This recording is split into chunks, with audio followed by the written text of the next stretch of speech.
የካህን ልጅ ካህንና የነቢዩ ኤርምያስ ደቀ መዝሙር።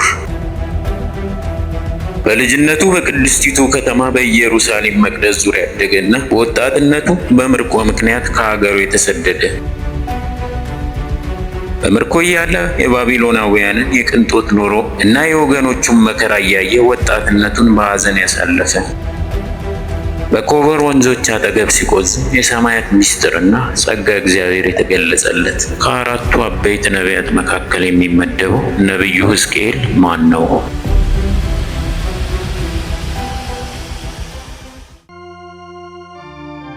ነቢዩ ሕዝቅኤል ከአራቱ አበይት ወይም ታላላቅ ነቢያት አንዱ ሲሆን የትንቢቱ መጽሐፍም ከነቢዩ ኤርምያስ ቀጥሎ በሶስተኛ ደረጃ ላይ ተቀምጧል። ሕዝቅኤል ማለት ሄሴቅና ኤል ከሚሉ ሁለት የዕብራይስጥ ቃላት ጥምረት የተገኘ ሲሆን ትርጉሙም እግዚአብሔር ብርታትን ይሰጣል ማለት ነው። ሕዝቅኤል ከነገደ ሌዊ ከአሮን ትውልድ ሲሆን የካህኑ የቡዝ ወይም የኖሬ ልጅ የተወለደው በ623 ቅድመ ልደተ ክርስቶስ ሲሆን ከሕፃንነቱ ጀምሮ የነቢዩ ኤርምያስ ደቀ መዝሙር በመሆኑ የሚጠራውም በመምህሩ ስም ነበር። ነቢዩ የካህን ልጅ ካህን ስለሆነ ተወልዶ ያደገው ቤተ መቅደሱ ባለበት ከተማ በኢየሩሳሌም። ኤርምያስ ያስተምር የነበረው በቤተ መቅደስ ስለነበር ከሕፃንነቱ ጀምሮ ደቀ መዝሙር ሆኖ ያገለገለው ለዚህ ነበር። ነቢዩ ሕዝቅኤል ትንቢት መናገር የጀመረው በባቢሎን ቢሆንም እንኳ ለነቢይነት የተጠራው ወይም የተመረጠው ሀብተ ትንቢት የተሰጠው ግን በኢየሩሳሌም ነው። ከኢየሩሳሌም ውጪ በባዕዳን ሀገሮች ሀብተ ትንቢት አይሰጥም ነበርና የነቢዩ ሕዝቅኤል ጥሪ ከነቢዩ ኢሳይያስ ጋር ተመሳሳይ ነው። እግዚአብሔር ለነቢዩ ኢሳይያስ በአንድነት እየተወደሰ በሶስትነት እየተሰለሰ 24ቱ ካህናተ ሰማይ ማዕጠንት ወርቅ ይዘው ቅዱስ ቅዱስ ቅዱስ አሸናፊ እግዚአብሔር ምስጋና በሰማይም በምድርም የመላ ነው በማለት እያመሰገኑት ለሁለተኛ ጊዜ ተገልጦ ለነቢይነት አገልግሎት ጠርቶት ነበር። ነቢዩ ሕዝቅኤልን ደግሞ በአራቱ እንስሳት ወይም ኪሩቤል ላይ ተቀምጦ በሚበራ አምሳያ ተገለጠለት። የአራቱን እንስሳት ምስልና እንቅስቃሴ በመንኮራኩር እንደሚበሩ አሳየው።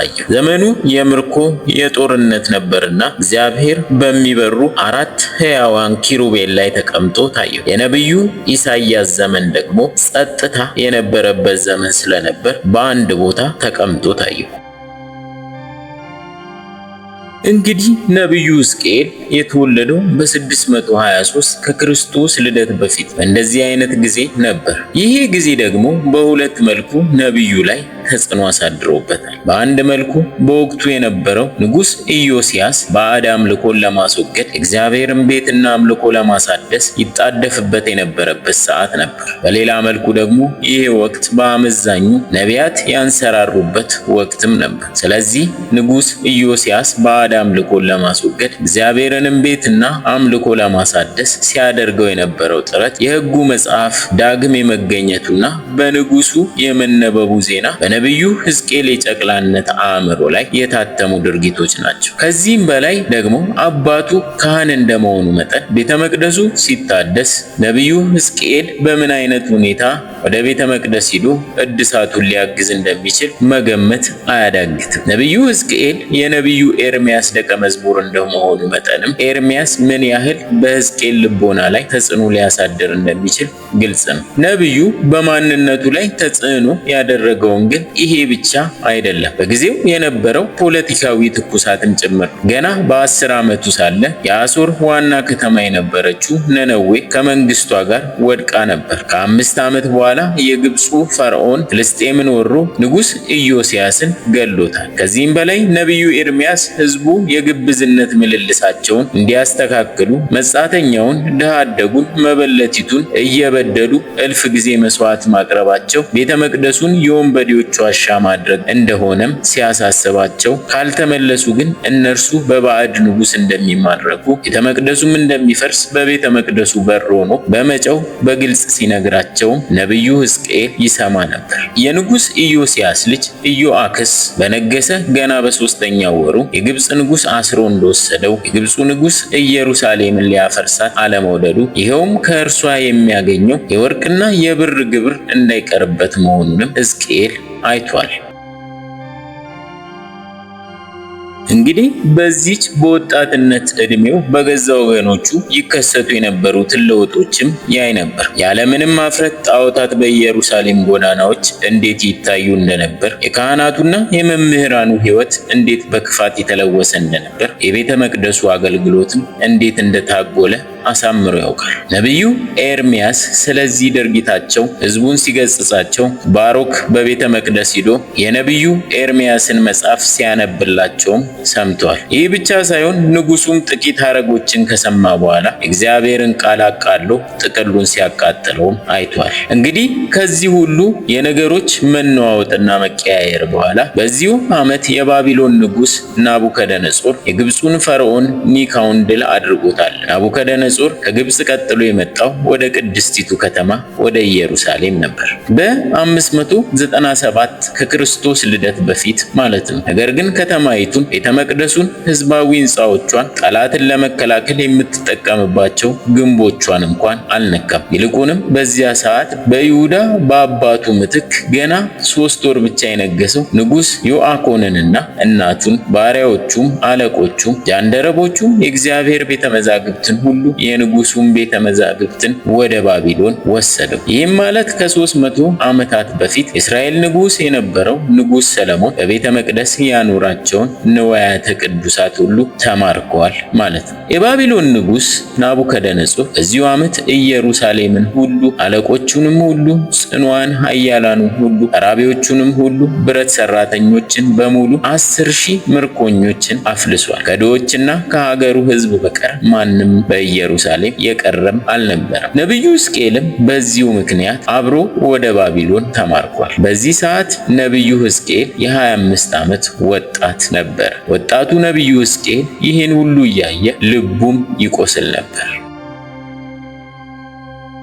ወጣቱ ነቢይና ካህን ሕዝቅኤል በ25 ዓመቱ ላይመለስ ኢየሩሳሌምን ትቷት ወደ ባዕድ ሀገር ሄደ። ከተማረኩት ወገኖቹ ጋር በኮቦር ወንዝ አጠገብም ይኖር ነበር። በመጀመሪያዎቹ የምርኮ ዓመታት ነቢዩ የወገኖቹን ሁኔታ እያየ በአርምሞ ያለቅስ ነበር። በአንጻሩ ደግሞ የባቢሎን ኃያልነት ወደ ላይ እየበረታ ሲሄድም ያያል። አይሁድ በገነት ከሚመስሏት ሀገራቸው ተሰደው የባቢሎንን ከቀን ወደ ቀን የኃያልነት ዘውድ ጭና ወደ ላይ መውጣት ያያሉ። በዚህም በስነ ልቦና እጅጉን ይጎዱ ነበር። መጎዳታቸው ግን ምርኮኞች በመሆናቸው ብቻ አይደለም። ይኖሩባት ዘንድ የተሰጠቻቸው ቦታ ከዋና ከተማዋ የራቀች ስላልነበረችና የባቢሎናውያኑ የድሎት ኑሮን በአቅራቢያ ያዩ ስለነበርም ጭምር ነው። አይሁድ በዚህ የምርኮ ምድር የግል እንቅስቃሴያቸውን፣ ሃይማኖታዊ ግብራቸው የተገደበ አልነበረም። ባሻቸው ሰዓት መሰባሰብ ይችላሉ። ሽማግሌዎቻቸው ማስተማርና በሕዝባቸው ላይ መፍረድም ይችሉ ነበር። የግል ስራ መስራት፣ ኢየሩሳሌም ካሉ ወገኖቻቸው ጋር እንኳን በመልእክት ሰላምታን መለዋወጥ አይከለከሉም ነበር።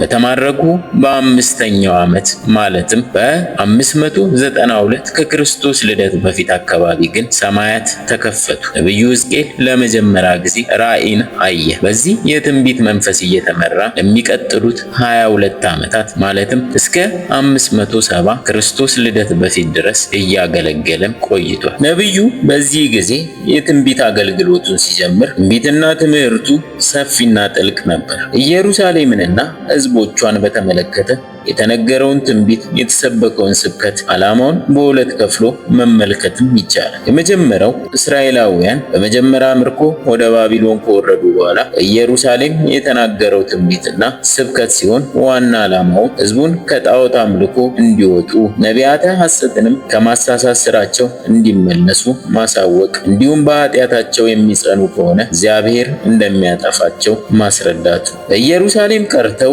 ሰዴቅያስን አንግሰው የሚኖሩ እስራኤል እኛም እንደ ወንድሞቻችን ብንማረክም ቶሎ ልንመለስ እንችላለን በማለት የተሳሳተ አመለካከት ነበራቸው። አንዳንዶቹ ደግሞ ኢየሩሳሌም ልትወድቅ አትችልም፣ እኛም ልንማረክ አንችልም የሚሉ አመለካከቶችን ይዘው ነበርና ከዚህ ሐሳብ እንዲወጡ የሚያስችል ትንቢትም ተናግረዋል።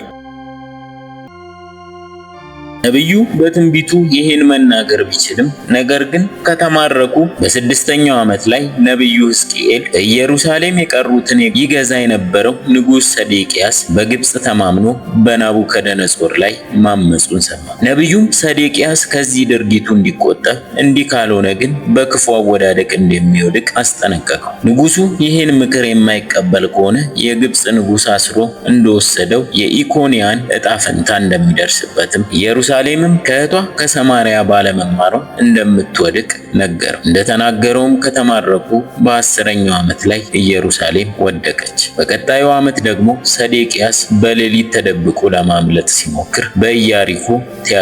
ልጆቹ በፊቱ ተረሸኑ፣ ዓይኖቹ በጠላት እጅ ተጎልጉለው ወጡ። ዓይነ ስውር ሆኖም ተማርኮ ወደ ባቢሎን ሄደ። ሌሎች ጥቂት ሰዎችም ሸሽተው ወደ ግብፅ ሄዱ። ከነዚህ ጥቂት ሰዎች ጋርም ነቢዩ ኤርምያስና ባሮክ አብረው ነበሩ። ሕዝቅኤል ከኢየሩሳሌም ውድቀት በፊት ያደረገው ስብከት የንስሐ ስብከት ነበር። ምክንያቱም ተማርከው የነበሩ አይሁድ በቶሎ ወደ ሀገራችን እንመለሳለን፣ ባቢሎን ተሸንፎ አሁኑኑ ከሀገራችን ይወጣልናል የማለት ሐሳብ ስላደረባቸው ነበር። በዚህም ሁሉ ወደ እግዚአብሔር የመመለስ ምልክት አላሳዩም ነበር። ኢየሩሳሌም ልትወድቅ አትችልም የሚል አጉል እምነት ነበራቸው። ይህም እግዚአብሔር ቅዱስ መሆኑንና ኃጢአታቸውን ፍርድን እንደሚያስከትል ስላልተረዱ ነበር። ኢየሩሳሌም ከወደቀች በኋላ ግን የሕዝቡ መንፈስ ተለወጠና በሆነው ነገር እያዘኑ ተስፋ ቆረጡ። በዚህ ጊዜ ነቢዩ ሕዝቅኤል ግን ይህን ሁሉ ቢያይም ተስፋ አልቆረጠም ነበር። ከዚህም የተነሳ ስብከቱ ተለውጦ የሚያጽናና ቃል ሆነ። እግዚአብሔር በምሕረቱ ሕዝቡን እንደሚያድን፣ ለሕዝቡ ደንታ በሌላቸው እረኞች ላይም ፍርዱን እንደሚያመጣና በእነርሱ ፈንታም እርሱ ራሱ እረኛ እንደሚሆንላቸው፣ አዲስ ልብ እንደሚሰጣቸው፣ ወደ ምርኮ የሄዱት ሁለቱም ወገኖች ማለትም እስራኤልና ይሁዳ ተመልሰው አንድ እንደሚሆኑና ክብር ባለቤት ጌታችን መድኃኒታችን ኢየሱስ ክርስቶስ ከከበረች ከቅድስት ድንግል ማርያም እንደሚወለድና ከወለደችውም በኋላ በድንግልና ጸንታ እንደምትኖር ነገራቸው። ይህን አዲስ ሁኔታ በአዲስ ቤተ መቅደስ ምሳሌነትም ገለጠላቸው። የዚህ ሁሉ ፍጻሜ በአዲስ ኪዳን መፈጸሙ እሙን ነው። ይህን ሁሉ ሲናገር ግን ሽማግሌ የነበሩ ምርኮኞች ብቻ ይሰሙት ነበር። በመጀመሪያ ግን በቃሉ አልተደሰቱ። ከኢየሩሳሌም መፍረስ በኋላ በቃሉ ቢደሰቱ ብዙዎች በቃሉ መሰረት አልተለወጡ። ሆኖም በነቢዩ አገልግሎት ወደ ኢየሩሳሌም እንዲመለሱ እግዚአብሔር ከሕዝቡ ፈቃደኛ የሆኑትን አዘጋጀ። በአጠቃላይ ነቢዩ ሕዝቅኤል ካህን እንደመሆኑ እግዚአብሔርን በንጹህ ልቦናው አገልግሏል። ሕገ እግዚአብሔር ሁለንተናውን ገንዘብ አድርጎለታል። ነቢይ እንደመሆኑ የእስራኤልንና የይሁዳን እንዲሁም የአሕዛብን ኃጢአት ተናግሯል። እግዚአብሔር ፍርድ እስከምን ድረስ እንደሆነ ግልጽ አድርጓል። የዚህ ሁሉ መፍትሄም መሲሁን መመልከትና ንስሐ መግባት ብቻ እንደሆነም አስተምሯል። ባለ ራእይ እንደመሆኑ ብዙ ራእዮችን አይተዋል። የንስሐ አባት እንደመሆኑ ከምርኮ በኋላ ሕይወታቸውን እንዴት መምራት እንዳለባቸውም መክሯቸዋል። ጸሐፊ እንደመሆኑ ደግሞ ያየውን ራእይ ግሩም በሆነ አጻጻፍ ከትቦልናል። ነቢዩ ሕዝቅኤል ትንቢተ ሕዝቅኤልን የጻፈም ሲሆን ሕዝቅኤል በባቢሎን ሳለ ለእስራኤል ምርኮኞች የተናገራቸው ትንቢት ነው። ከላይ ለመግለጽ እንደሞከረው በምርኮ የነበሩት አይሁድ ኢየሩሳሌም ልትወድቅ አትችልም፣ በቶሎ ወደ ሀገራችን እንመለሳለን፣ ባቢሎን ተሸንፎ አሁኑኑ ከሀገራችን ይወጣልናል የሚል አጉል እምነት ነበራቸው። ሕዝቅኤል ግን ወደ ሀገራቸው ቶሎ እንደማይመለሱ ለማስገንዘብ ቤት ገዝቶ በዚያው በባቢሎን ይኖር ነበር። የኤርምያስን ቃልም ያስታውሳቸው ነበር። እግዚአብሔር ክብር ከቤተ መቅደሱ እንደሚለይ ኢየሩሳሌምም እንደምትወድቅ ይነግራቸው ነበር። በመሆኑ የእግዚአብሔርን ምሕረት ቸርነትን ለማግኘት ብቸኛውና አማራጭ የሌለው መንገድ ንስሐ እንደሆነም አስረግጦ ይነግራቸው ነበር።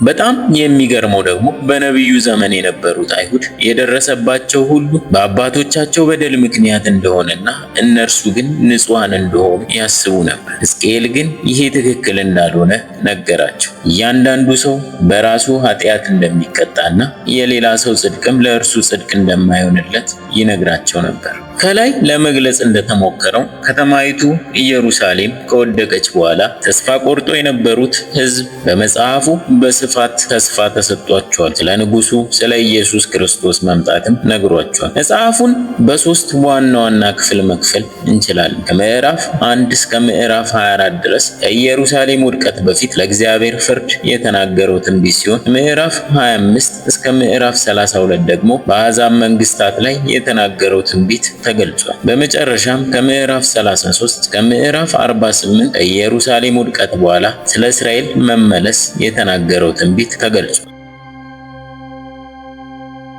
ሚያዝያ 5 ቀን የሚነበበው ስንክሳር እንደሚነግረን ነብዩ ሕዝቅኤል ያረፈው በሰማዕትነት ነው። ይህም እንዴት ነው ቢሉ እስራኤል ልጆች በባቢሎን ሳሉ ጣዖት ባመለኩ ጊዜ ገሰጻቸው። ስለዚህም አለቆቻቸው በላዩ ላይ አሳምፀውበትና ሰዎችን አስነስተውበት ገደሉት በማለትም ያስታውሰናል። የነብዩ ሕዝቅኤል በረከትና ረድኤት በሁላችንም ላይ ይኑር፣ አሜን።